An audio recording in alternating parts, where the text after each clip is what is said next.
30,000 Chinese nationals rounded up overseas. Not in a single country, not in a single operation, but across a series of coordinated raids and transfers spanning Myanmar, Cambodia, the Philippines, and Laos. Over several years, these campaigns were presented as decisive victories against fraud, with charter flights, detention centers, and mass handovers quietly moving thousands of people back to China. Each announcement framed the operation as cooperation, cleanup, and accountability. But when the numbers are placed together, they reveal something far more complex than a standard law enforcement story. These were not just arrests. Many of those rounded up were detained, deported, or repatriated under fast-track procedures that bypassed the slow grind of cross-border trials. For host countries, the transfers reduced diplomatic friction and relieved overcrowded detention systems. For Beijing, they allowed criminal cases to be absorbed back into domestic control, away from foreign courts and international scrutiny. The scale of the operation transformed what might have been individual prosecutions into a coordinated process of national recall, one measured less by convictions than by how many citizens were brought home. Yet the number itself raises uncomfortable questions. Scam compounds continued operating even as thousands were removed. New workers appeared, management layers shifted, and the industry adapted with remarkable speed. If 30,000 people could be rounded up and returned, why did the networks that employed them remain intact? And what happened after the flights landed, once the cameras were gone and the headlines faded? This investigation looks beyond the press releases to examine what these mass repatriations really achieved. Were they acts of justice, dismantling criminal systems from within? Or were they a form of damage control, designed to contain political fallout while leaving the underlying industry largely untouched? At the center of it all stands the question that defines this story. Was rounding up 30,000 citizens about accountability or about control? The number 30,000 Chinese nationals was not introduced as a warning, but as a victory. In official statements and coordinated media coverage, it appeared as evidence of decisive action, proof that authorities were reclaiming control over an overseas scam problem that had become impossible to ignore. Each new batch of returnees was framed as another step toward accountability, reinforcing the narrative that fraud networks were being dismantled through cooperation and enforcement. Over time, the individual operations blurred together, allowing a cumulative total to emerge that sounded conclusive, even final. But behind the headline lay a much broader definition of who counted toward the 30,000 figure. The total did not refer exclusively to convicted criminals or proven masterminds. It included suspects awaiting investigation, low-level operators, technical staff, and in some cases, individuals whose roles were never publicly clarified. By aggregating all of these categories into a single national statistic, the complexity of each case disappeared. What remained was a clean, powerful number that could be presented as success without inviting questions about proportionality, due process, or long-term impact. The framing also shifted responsibility away from the locations where the crimes occurred. By emphasizing repatriation over prosecution abroad, host countries could claim cooperation without bearing the burden of extended legal proceedings. At the same time, Beijing could present the returns as proof of sovereignty and resolve, showing that citizens involved in overseas fraud would ultimately face consequences at home. This dual benefit helped solidify the success story, even as details about individual outcomes remained largely undisclosed. As the number grew, so did its political value. 30,000 became less about what had been dismantled and more about what had been demonstrated: reach, coordination, and control. Yet this framing left a critical question unanswered. If the metric of success was how many people were brought back, rather than how many networks were broken, what exactly had been achieved? And as the industry continued operating beyond China's borders, the celebratory tone of the number began to mask the limits of what these operations had actually accomplished. Behind the headline number, 30,000 Chinese nationals, lies a carefully managed process that transformed overseas arrests into rapid returns.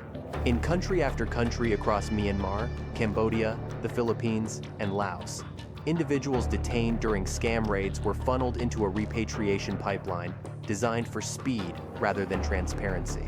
Local police conducted initial roundups. Immigration authorities classified detainees as deportable rather than prosecutable, and bilateral coordination cleared the way for transfers that often bypassed prolonged court proceedings. What followed were tightly controlled handovers, sometimes involving charter flights, sometimes mass deportations scheduled in waves, each one quietly adding to the cumulative total reported back home. For host governments, this system solved multiple problems at once. Detention centers were relieved, legal costs were reduced, and diplomatic pressure eased by shifting responsibility elsewhere. Prosecuting complex cybercrime cases involving foreign nationals would have required years of evidence collection, translation, and cross-border cooperation. Repatriation offered a faster alternative, allowing authorities to present action without committing to lengthy trials that might expose local complicity or regulatory gaps. The process appeared cooperative and orderly, yet left little public record of individual cases once the transfers were complete. From Beijing's perspective, the pipeline offered something equally valuable: control.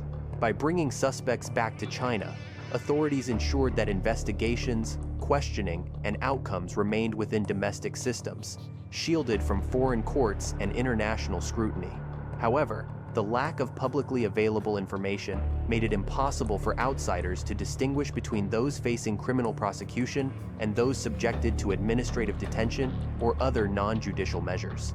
The destination was clear, but the path beyond arrival remained opaque. This opacity is central to understanding the significance of the 30,000 figure. The pipeline was efficient at moving people, but silent about results. No comprehensive data was released on charges filed, sentences imposed, or assets recovered. Once the flights landed, the story effectively ended, and as the process repeated across borders, it raised a critical issue. If justice is measured not by transparent outcomes, but by the speed of return, then repatriation becomes less a legal resolution and more a mechanism of containment, one designed to manage a problem without fully confronting it. When the lists of those returned are examined in aggregate, a pattern becomes difficult to ignore. The majority of the 30,000 Chinese nationals brought back were not the architects of scam networks, but the most visible and replaceable parts of the operation. Frontline callers, technical operators, account managers, and recruitment-level staff made up the bulk of those rounded up in overseas raids. These were the people physically present in compounds, the ones easiest to identify, detain, and transfer. Their removal created the appearance of decisive action, while leaving the deeper structure of the industry largely untouched. By contrast, individuals responsible for financing, strategic planning, and money movement rarely appeared in publicized repatriation numbers. These figures operate at a distance from the compounds, often insulated by layers of intermediaries and cross-border financial channels. They do not need to be present during raids, and their identities are harder to establish without long-term investigations. As a result, they are far less likely to be detained, let alone included in headline totals. The asymmetry is striking. Those with the least power absorb the most risk, while those with the most control remain invisible. This selectivity has consequences for how the industry adapts. Removing large numbers of low-level personnel disrupts operations temporarily, but does not eliminate institutional knowledge or capital. Scam networks respond by recruiting replacements, shifting language coverage, or adjusting locations, often within weeks. In some cases, non-Chinese workers are brought in to reduce political exposure, allowing operations to continue with minimal interruption. The workforce changes, but the business model survives. The distinction between who is brought back and who is not reveals the limits of the strategy. Repatriation, without dismantling leadership, becomes a cycle of attrition rather than resolution. It reduces visibility and satisfies political demands, yet fails to address the mechanisms that generate fraud at scale. As long as the most powerful actors remain beyond reach, the 30,000 figure represents not the end of an industry, but the cost it is willing to pay to keep operating. The mass return of 30,000 Chinese nationals can be understood through two very different lenses, both operating at the same time.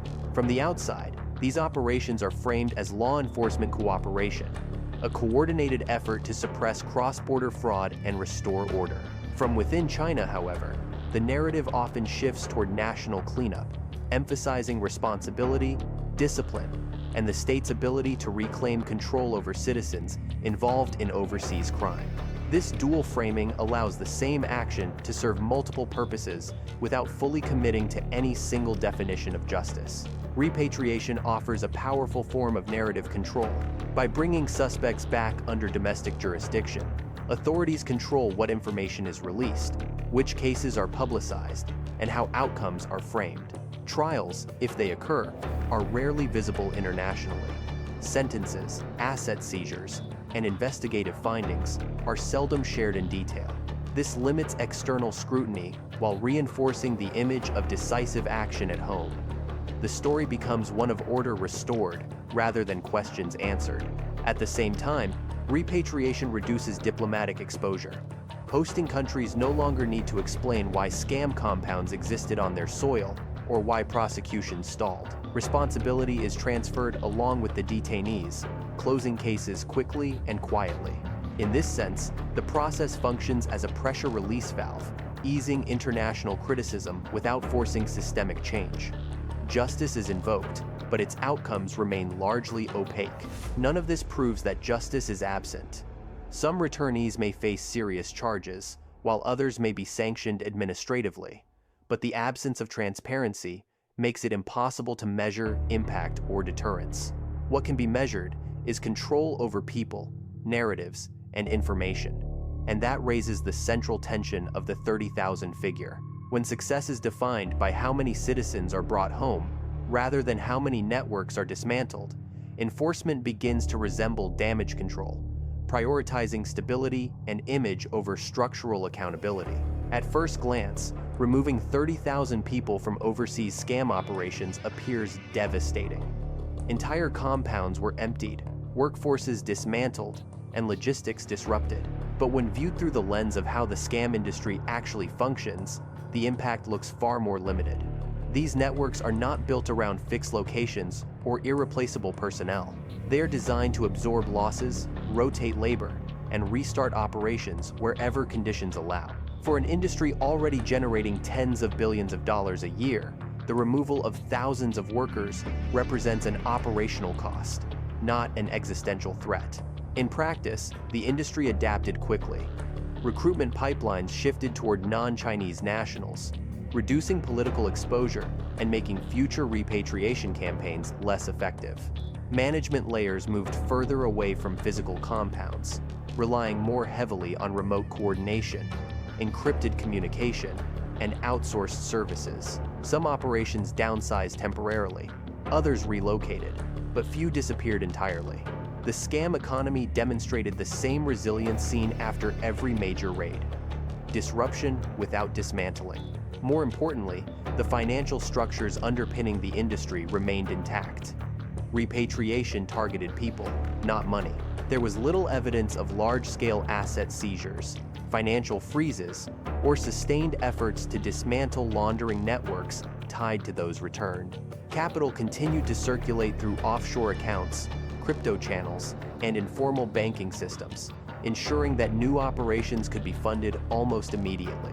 As long as profits remained protected, rebuilding was inevitable. This reality reframes the meaning of the 30,000 figure. It shows the limits of a strategy focused on visibility rather than viability. Removing workers reduces headlines and diplomatic tension, but it does not collapse an industry optimized for adaptation. If anything, it accelerates evolution, pushing scam networks to become leaner, less visible, and harder to trace. And as the industry continues operating beyond the reach of these campaigns, the final question grows sharper. If repatriating 30,000 people did not break the system, what exactly was the system being protected from? When the number 30,000 Chinese nationals rounded up overseas is taken at face value, it suggests an unprecedented crackdown and a decisive moment in the fight against cross-border fraud. But when the outcomes remain opaque and the scam industry continues operating abroad, the figure takes on a different meaning. It becomes less a measure of justice delivered and more a measure of how effectively a problem was contained redirected, and absorbed back into national systems. The scale is undeniable, yet scale alone does not equal accountability. Across Myanmar, Cambodia, the Philippines, and Laos, repatriation closed cases quickly and reduced pressure on host governments. Within China, it reinforced the image of control and responsibility. What it did not do, at least publicly, was demonstrate the dismantling of financial networks, the recovery of stolen assets, or the long-term disruption of scam operations. Without that visibility, it is impossible to assess deterrence or impact. The system moved people efficiently, but it left questions unanswered. This investigation does not argue that justice was absent, only that it was unseen. Some returnees may face prosecution, others administrative punishment, but the lack of transparency prevents meaningful evaluation. In that vacuum, the scam industry adapts, shifting personnel, changing tactics, and continuing to operate beyond the reach of the very campaigns meant to stop it. The appearance of action coexists with the persistence of the problem, and that brings the story back to its central question, one that remains unresolved long after the flights have landed and the numbers have been announced. When 30,000 people are brought home but the scam networks remain active overseas, was this justice being served, or was it damage control carefully packaged as enforcement?